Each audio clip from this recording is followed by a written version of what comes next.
Oke.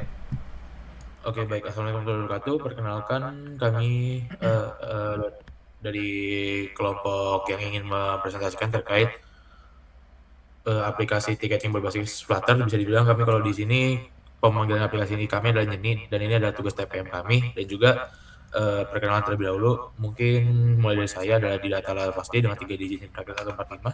Lanjut ya. Saya Muhammad Al-Ladhan Diaka dengan 3 GM terakhir 134.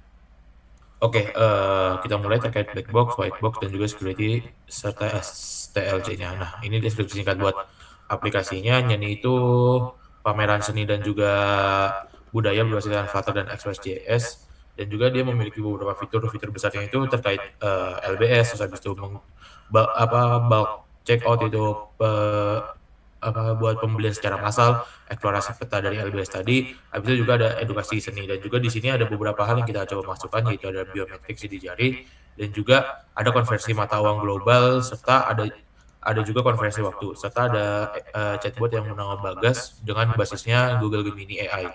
Nah, ada beberapa games itu menggunakan sensor giroskop dan juga ada juga yang menggunakan sensor satu lagi itu akselerometer. Nah, kita lanjut terkait metode testing. Metode testing ini kita bagi sebenarnya jadi 3, tapi di STLC sendiri kita nggak masukkan di sini, kita masukkan di belakang, tapi kita memiliki STLC. Jadi pertama ada white box, gray box, dan juga security. Gambarannya black box itu untuk sebagai interface dan juga bisa dibilang kayak kebutuhan dari user dan juga white box itu kita mengetes terkait gimana sih flow dari suatu kodenya sendiri secara mendalam. Habis itu security testing kita melihat bahwasannya apakah ada celah dalam sekuritas keamanannya.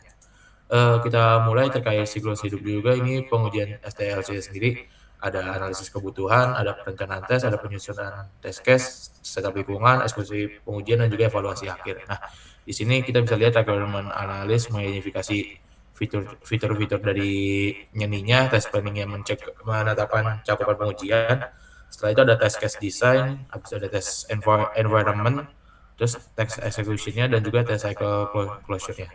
Itu buat yang STLC sendiri. Nah, kita masuk pertama itu ke dalam white box. Nah, di white box sendiri kita akan membahas menjadi 5. Yang pertama mungkin kita akan membahas terkait fungsi yang diuji. Jadi yang kami uji pertama itu adalah fungsi terkait scan tiket. Nah, di scan tiket sendiri ini gambarannya itu jadi saat misalnya nanti ada orang yang membeli tiket dan memiliki tiket, jadi admin itu bisa meng-scan tiketnya. Nah, nanti ada 3 output, yaitu ada tiket yang masih pending tapi dipaksa scan, habis itu ada tiket aktif yang bisa di-scan, tiket kadaluarsa, dan juga ada tiket yang memang sudah pernah dipakai dan ada juga tiket yang tidak valid. Berarti ada kurang lebih ada 5. 3 itu tadi parameter di database-nya. Nah, ini gambarannya. Terus habis itu di sini ada penjelasan singkatnya, di sini ada pending, ada use, dan juga ada expired. Nah, ini gambaran singkatnya ini dari fungsi yang kami uji dan juga ini flowchart-nya bisa dilihat dari sini. Di sini saat misalnya melihat bahwasanya DB-nya ini beda, terus habis itu di sini ada tiket yang palsu atau misalnya memang bukan tiket pada yang kita coba generate, terus habis itu ini yang belum lunas, terus di sini ada sudah dipakai dan di sini bisa dilihat kita bisa akan diupdate tiketnya saat misalnya semua hal ini sudah dilewati dan ternyata tiketnya valid dan ini kita update baru menjadi use dan juga nanti baru dia nge-return terkait scan sukses dan juga di sini ada update error jika misalnya terjadi update dan di sini ada end atau exit-nya. Itu sih gambaran buat flowchart-nya sendiri. Buat flow graph sendiri kita bikin menjadi seperti ini kurang lebih sama seperti yang tadi seperti di dalam flowchart. Jadi ini ada kurang lebih 15 not. Jadi ini gambarannya. Lalu di sini ada flow graph nih daftar node-nya. Jadi kita bisa lihat di sini tadi ada 15 tadi itu ini kita pecah-pecah kembali ada mengambil tiket, ada menjalankan query, mengevaluasi, mengembalikan status, mengevaluasi apakah tiket ditemukan dan lainnya sampai pada akhirnya di note 15 itu ada akhir dari fungsi scan tiket atau exit. Nah, terus yang itu ini ada edge-nya. Nah, di edge ini ada 19 edge. Totalnya ada beberapa jalur ya. Ada dari note 1 ke 2, note 2 ke 3, 3 ke 4 saat true, 3 ke 5 saat false dan seterusnya hingga di akhir edge 19 yaitu adalah Note 14 menuju ke 15. Dan di sini ada cyclomatic complexity-nya. Di sini kita dari yang belakang tadi, bahwasanya H-nya ada 19 dan Note-nya ada 15. Kita menggunakan rumus pertama, VG sama dengan H dikurang minus di plus 2. Jadi kalau misalnya dapat hasilnya ini adalah 19 kurang 15, 4 ditambah 2 adalah 6. Dan juga di sini ada rumus keduanya lagi, VG VG sama dengan P plus 1 yang predikat notnya itu ada 5. Di sini ada not 3 saat misalnya error pertama, terus habis itu not 5 saat misalnya result line-nya sama dengan 0. Terus 7 itu saat tiket statusnya pending, 9 saat statusnya itu use atau expired, dan juga not 19 itu saat misalnya error tadi saat misalnya nggak bisa melakukan update. Ini VG sama dengan 5 plus 1 yaitu 6.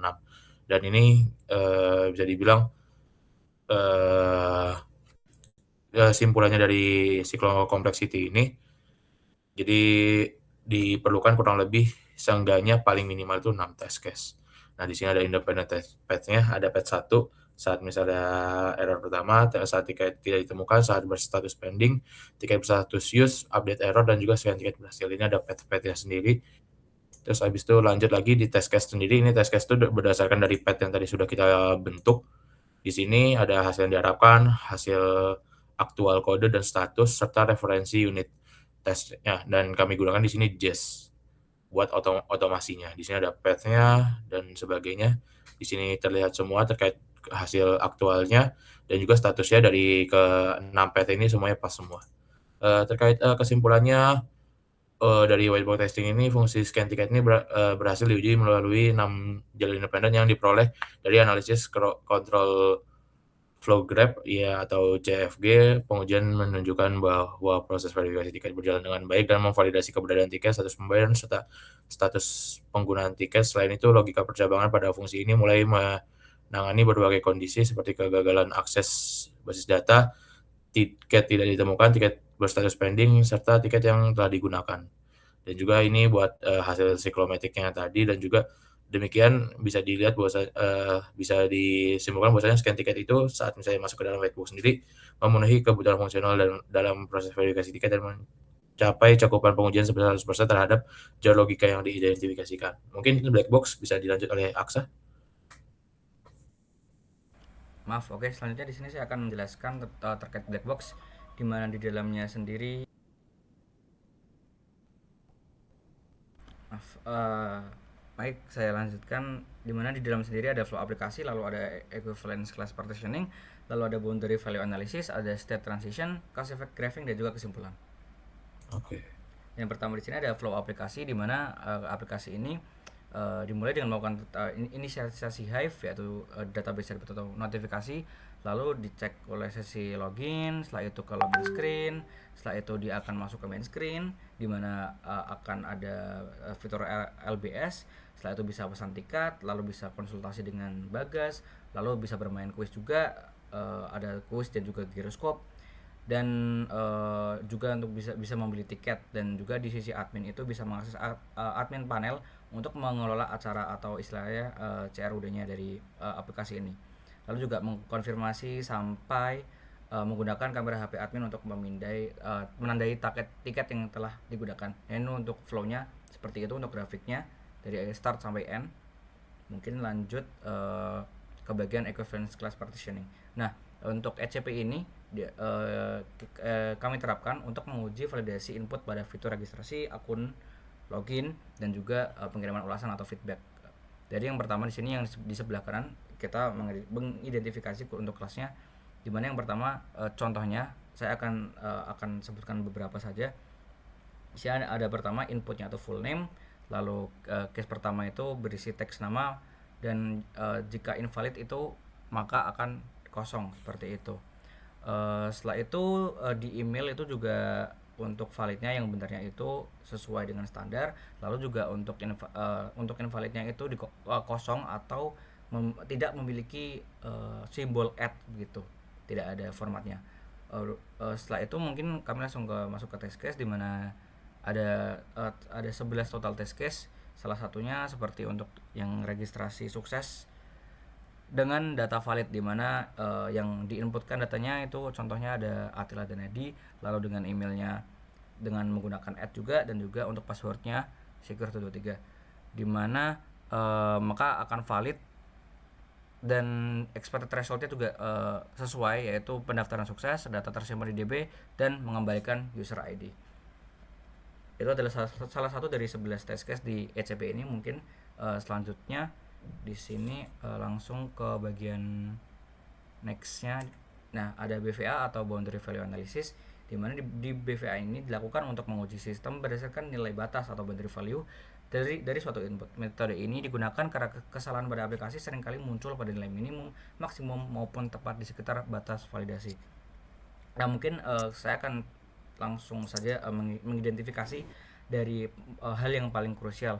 Misalnya di sini karena inti dari aplikasi kami adalah jual beli, pembelian tiket kesenian. Di sini misalnya jika ada jumlah tiketnya itu 0, itu maka akan invalid karena button dari kurang, karena defaultnya adalah 1 dan 1 itu tidak bisa dikurangi lagi, jadi tidak bisa 0 maupun negatif seperti itu. Setelah itu jika ditambah plus 1 itu valid, dan juga misal di atas batas bawah, yaitu untuk misal membeli 2 tiket gitu juga bakal valid seperti itu. Udah, untuk test case-nya di sini ada di sebelah kanan, di mana sini saya akan menjelaskan untuk salah satunya saja, yaitu di bagian yang BVA 01 yang paling awal, itu di mana untuk nilai inputnya itu 0, itu terblokir karena yang saya sudah jelaskan yang awal, dari form text input fieldnya itu tidak memungkinkan bagi user untuk memasukkan angka 0, dan maka statusnya adalah pass seperti itu. Lanjut. Oke, selanjutnya adalah state transition testing, di mana STT ini dilakukan untuk memverifikasi perubahan status sistem berdasarkan kejadian atau aksi tertentu yang dilakukan pengguna pada aplikasinya ini. Pengujian ini diterapkan pada fitur manajemen tiket dan permainan trivia, di mana pengujian difokuskan pada perubahan status tiket dari pending menjadi aktif, serta perubahan status tiket menjadi expired setelah digunakan atau melewati masa berlaku. Selain itu, pengujian juga dilakukan pada fitur permainan, yaitu yang trivia, untuk memastikan alur perpindahan dari halaman soal menuju ke halaman hasil berjalan dengan lancar. Nah, di situ untuk identifikasinya ada 2 untuk diagramnya, yaitu yang pertama adalah transisi status tiket, lalu juga di bawahnya itu ada untuk aplikasi trivianya ya, untuk gamenya, dimana untuk penjelasannya yaitu state utamanya itu untuk aplikasinya ini ada S0 yaitu initial atau belum beli, lalu S1 itu pending atau menunggu verifikasi, lalu S2 nya aktif atau tiket aktif, dan S3 nya itu ada di decline, lalu S3 kedua yaitu expired, itu untuk siklus tiket. Nah, untuk yang kuis sendiri ada S0 yaitu untuk memulai kuisnya, lalu S1 adalah memainkan kuisnya, dan S2 itu untuk skornya, seperti itu. Nah, perpindahannya ini perpindahan status tiket itu tidak dipengaruhi oleh aksi pembelian pengguna, persetujuan atau penolakan admin, pembelian QR kode di pintu masuk pameran, serta batas tanggal event yang terlampaui. Sedangkan transisi kuis dipengaruhi oleh dimulainya kuis, penyelesaian soal, dan perbedaan level kuis. Jadi itu merupakan kedua faktor yang dapat mempengaruhi perpindahan dari S0 sampai ke S3 dari masing-masing pembelian tiket dan juga kuis.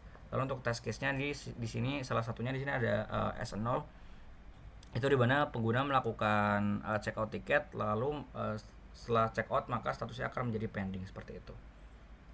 Jadi S1. Oke, untuk nextnya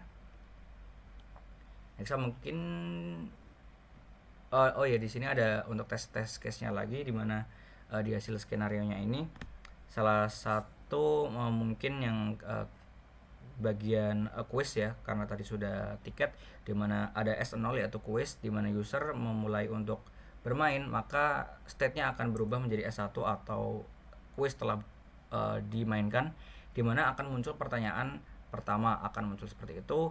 Dan untuk test case-nya di sini adalah pass untuk semua dari state transition testing. Setelah itu adalah cause effect graphing, di mana CEG ini dilakukan untuk menganalisis hubungan logis antara kondisi masukan atau cause dan keluaran yang dihasilkan sistem. Nah, pada aplikasi ini pengujian itu diterapkan pada proses verifikasi tiket melalui fitur pemindahan kode QR oleh admin, di mana kondisi yang diuji itu dari status pembayaran, status tiket, masa berlaku tiket, dan juga keberadaan data tiket dalam basis data. Nah, di sini misalnya ada sebab inputnya di mana ya, misal di sini kita ambil C1 yaitu tiket terdaftar di database MySQL, untuk C2-nya itu aktif, C3-nya expired, C4-nya pending, dan C5-nya itu masuk dengan admin seperti itu. Dan untuk dari sebab akibatnya dari cause tadi, yaitu ada yang pertama tiket menjadi expired, lalu adalah error yaitu 404, itu merupakan output dari tiket palsu, lalu ada tiket belum diverifikasi atau tiket sudah pernah digunakan, dan juga dimana akan diizinkan sistem untuk mengakses full dari panel admin. Lalu yang terakhir ada blokir panel admin. Nah, mungkin salah satunya di situ ada tabel keputusannya. Dimana yang pertama ada TC CE01, dimana untuk C1 yaitu tiket terdaftar di MySQL itu benar, lalu S1 itu hasilnya adalah update status tiket menjadi expired dan diizinkan masuk saat di scan oleh admin seperti itu. Mungkin bisa lanjut, Dit. Nah, jadi untuk kesimpulan dari black box testing ini, di mana cakupan validasi fungsional yaitu pengujian ECP membuktikan sistem penanganan kesalahan antarmuka dan API input yaitu dari registrasi, login, dan ulasan itu 100% until menolak format salah dan menerima data valid. Lalu untuk keamanannya di BVA ini juga sudah dibatasi, yaitu juga ada mungkin tadi ada tambahannya itu di harga, di mana 0% akan gratis lalu 1% untuk berbayar seperti itu di sisi visual UI dan juga database. Lalu untuk step transition testingnya, di mana membuktikan bahwa siklus hidup tiket itu berjalan lancar dari pending sampai aktif sampai digunakan ataupun sudah terlambat digunakan seperti itu. Setelah itu untuk dari cost effect-nya itu membuktikan bahwa logika verifikasi tiket di gerbang pembayaran dan hak akses administrasi itu berjalan konsisten. Dan jadi hasil akhirnya adalah dari 30 test case fungsional black box berhasil dieksekusi dengan status pass atau 100% berhasil. Oke. Oke, mungkin ku lanjut terkait STLC, terkait software testing life cycle. Mungkin ini ada panduannya, ada 6 di sini. Yang mungkin pertama kali terkait yang bakal kita bahas adalah tujuan dan ruang lingkup pengujian. Pada penelitian ini, pengujian dilakukan untuk memastikan bahwasanya aplikasi ini mampu berjalan sesuai kebutuhan fungsional dan non fungsional. Pengujian ini itu difokuskan pada autentikasi pengguna, pemesanan tiket, verifikasi tiket melalui fitur pemindaian QR serta pengelolaan data pada sisi administrator. Nah, di sini gambarannya terkait gimana cyclingnya ini.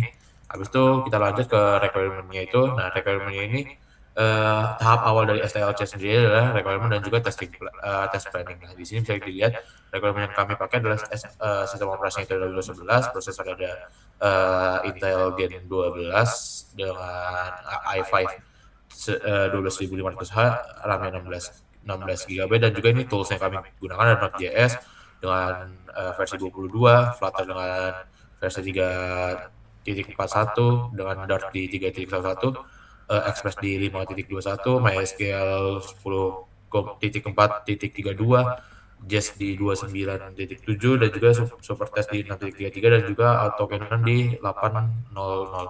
Nah, di sini unit testing ini sebenarnya apa yang kami lakukan itu sama kayak tadi yang disampaikan di whitebox. Nah, di whitebox sendiri itu mirip, tapi di sini tuh kami gunakannya adalah Jest yang sudah disebutkan di Jest ini agar mengotomasi dari semua unit testing. Di sini potongan kodenya di sini sebenarnya panjang, tapi disingkat terlebih dahulu. Ini ada pet 6 tuh, dicoba di scan itu bisa ternyata dan semuanya berjalan dengan lancar. Terus habis itu kita lanjut terkait integration testing, yang dimana gunanya itu memastikan komunikasi antar komponen sistem berjalan dengan baik. Nah, di sini tuh bisa kita lihat saat misalnya terjadi ada SQL inject sendiri. Contohnya di sini ini ada kita menggunakan REST API di sini, dimana dia sudah menggunakan mana di admin di sini di yang bagian nomor 9 email, dia pakai admin.co.or 1/1. Di sini dia mengeluarkan output bahwasanya email tidak ditemukan. Habis itu kalau misalnya saat di directory traverse all sendiri, saat misalnya dia mau mengambil gambar itu gambar yang sifatnya private ya, di sini tuh nggak bisa sudah menggunakan get ini, tapi dia tetap nggak dapat karena get upload dan sebagainya. Di sini ada tulisannya, dan juga di sini tulisannya not found. Dan juga di yang broken access nih, saat misalnya dia mau nge-bypass gitu, saat misalnya dia ketemu JWT key-nya buat dari admin, misalnya dia user dan tapi mau maksain masuk ke admin gitu dan dia mau coba nerobos masuk lewat seperti ini get base URL slash admin dan sebagainya. Ini menggunakan user token tapi nggak bisa masuk karena harus admin aja. Di sini ada tulisannya akses ditolak hanya untuk administrator. Nah, di sini tuh ada load and stress testing sendiri. Ini buat kita coba terkait load dan juga terkait latensi dan juga stress. Nah, pertama di latensi sendiri kita menggunakan 50 user dalam waktu 30 detik dan di sini ada gambarannya ini buat di awal, tengah dan juga akhir ini kuartal kayak kuartal 1, kuartal 2, kuartal 3 di sorry. Terus di bagian yang 99% ini saat ekstrim dan juga ini menunjukkan bahwasannya di sini ada average-nya juga. Di sini bisa dilihat bahwasannya latensinya segini dan juga buat di stress sendiri ini sama tadi kuartal 1, kuartal 2, kuartal 3 tapi perbedaannya di sini kita pakai di 300 yang masuk ke dalam sini 300 virtual user dengan waktu 30 detik juga dan di sini bisa dilihat terkait hal ininya dan mungkin kita lanjut lagi terkait kesimpulannya berdasarkan testing terhadap STLC ini jadi bilang aplikasi ini tuh memenuhi kebutuhan fungsional dan non fungsional yang telah ditetapkan. Unit testing ini menunjukkan bahwa fitur utama aplikasi berjalan sesuai dengan spesifikasi, sedangkan load dan stress testing menunjukkan bahwa sistem tetap stabil ketika menerima beban akses yang tinggi. Nah, ini secara keseluruhannya bahwa aplikasi ini kualitasnya sudah baik dan layak digunakan. Lanjut terkait security. Oke, mungkin selanjutnya di sini ada di bagian security di mana ada 6 bagian, yaitu yang pertama adalah input vector enumeration, lalu broken access control, SQL injection, directory traversal, dependency audit, dan juga kesimpulan. Mungkin yang pertama di sini ada di input vector enumeration. Nah, input vector enumeration ini tuh merupakan di mana kita tuh sebagai tahap awal di mana pengujian keamanannya dilakukan dengan cara mengidentifikasi seluruh input vektor yang berpotensi menjadi titik masuk serangan. Jadi di bawah itu untuk tabelnya itu adalah beberapa kiranya untuk endpoint ataupun cara di mana vektor ini bisa masuk, dan untuk di sebelah kanannya itu potensi resiko yang bisa ditanggung dari aplikasi atau dari program kami, yaitu misalnya ada di post untuk API auth register itu dia bisa resiko untuk ada SQL injection atau ada credential shuffling seperti itu. Mungkin dilanjut dit. Nah, selanjutnya di sini masih berhubungan dengan yang tadi dia sampaikan, yaitu adalah broken access control, di mana untuk broken access control ini pengguna itu diharuskan hanya bisa mengakses satu API atau sumber daya yang emang sesuai sama haknya gitu. Nah, jadi untuk broken access control ini artinya untuk skenario-nya di mana pengguna itu dengan user itu dia bisa mengambil API panel dari admin. Jadi yang artinya walaupun dia role-nya sebagai user tapi dia bisa masuk ke panel admin dan juga bisa CRUD seperti itu. Untuk hasilnya di sini dari sistem backend memproteksi endpoint menggunakan middleware yaitu auth.middleware.js dan juga admin.middleware.js, dan juga untuk akses tidak sah berhasil ditolak oleh server dengan mengembalikan status response HTTP 403 forbidden. Nah, jadi intinya untuk broken access control ini aplikasi kami sudah dilindungi dari untuk auth.middleware.js dan juga ada dari token JWT juga seperti itu.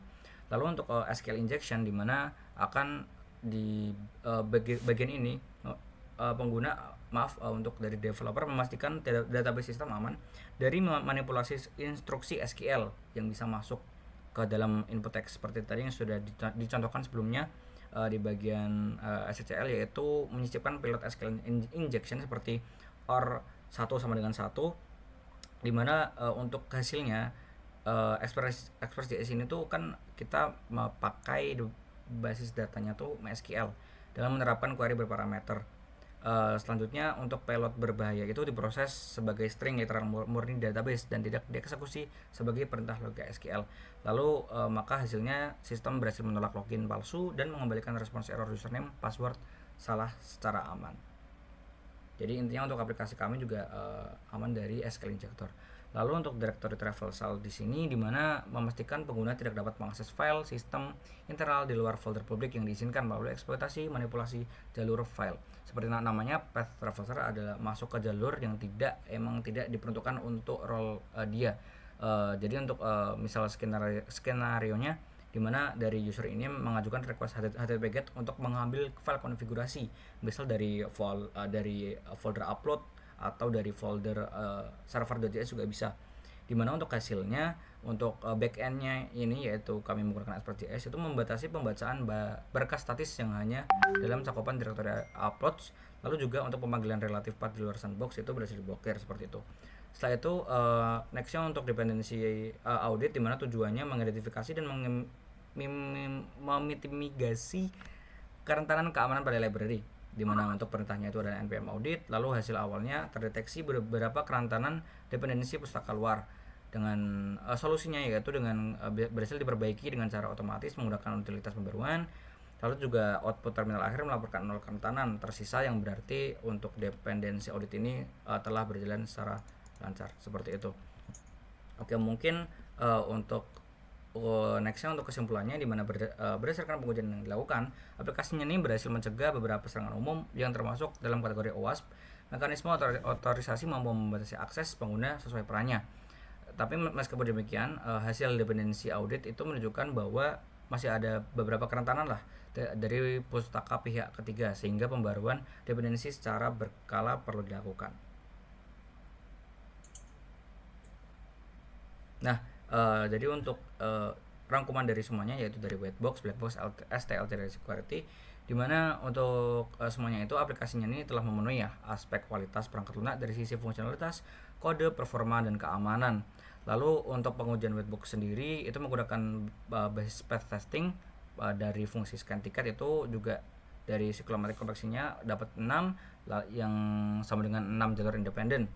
Lalu juga penerapan STLC melalui unit testing, integration testing, load testing, dan start testing itu menunjukkan bahwa integrasi antar komponen sistem berjalan dengan baik serta aplikasi mampu mempertahankan performa yang stabil pada berbagai tingkat beban. Setelah yang terakhir di sisi keamanan itu yaitu berdasarkan kerangka kerja OWASP menunjukkan bahwa aplikasi mampu mencegah serangan broken access control, SQL injection, dan directory traversal. Meskipun di bagian dependency audit itu masih menemukan beberapa kerentanan pada pustaka baik pihak ketiga. Jadi untuk keseluruhan ini aplikasinya ini telah memenuhi kriteria kualitas perangkat lunak yang baik dan layak untuk diimplementasikan sebagai aplikasi pemesanan tiket pameran seni berbasis digital. Oke, mungkin itu dari kami. Cak mau ada sedikit terkait gambaran aplikasi? Mungkin saya akan demo sedikit saja. Jadi untuk beberapa boundaries ya di sini, saya akan izin untuk share screen.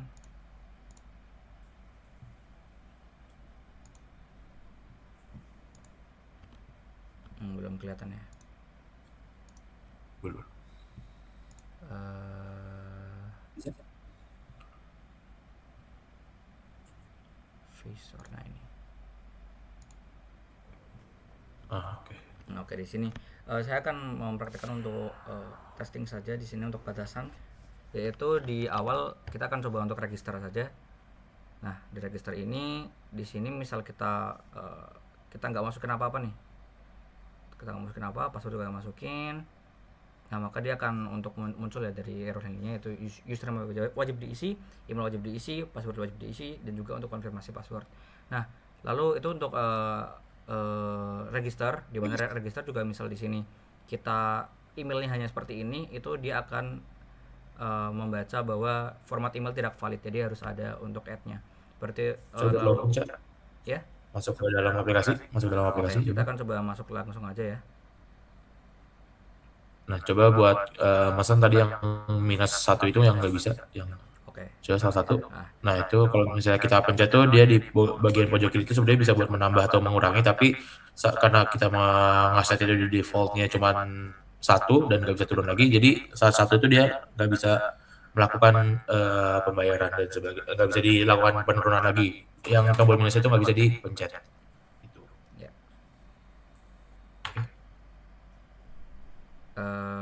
Terus untuk tadi kita masuk ke STT tadi ya. Jadi state transition tadi yang seperti kita jelaskan, yaitu misal kita di ragam hias di level 2 di game ini, dan saat diklik tuh dia bakal otomatis masuk ke S1 nya, yaitu masuk ke dalam kue seperti itu. Jadi kurang lebih yang bisa kita sampaikan ini terkait black box dan juga black box ini secara garis besar sudah terjalankan, dan juga kalau misalnya white box tadi sudah dijelaskan di PPT juga, dan juga di bagian di bagian laporan mungkin lebih lengkap di bagian itu, dan juga di sini ada terkait tiket tadi itu yang sudah bisa diakses, dan juga pending dan juga aktif di white itu semua ada di situ terkait tiket-tiketnya. Di situ tadi sudah masuk juga ke dalam yang cost dan cost effect juga. Jadi hampir semua di black box ini sudah bisa berjalan, dan mungkin terkait yang security dan sebagainya memang lebih mudah saat misalnya kita melakukannya di dalam komputer sendiri dan juga menggunakan REST API. Mungkin itu aja kurang lebih dari kami. Presentasi kami terkait aplikasinya ini di UKPL kali ini. Kurang lebih mohon maaf. Wassalamualaikum warahmatullahi wabarakatuh.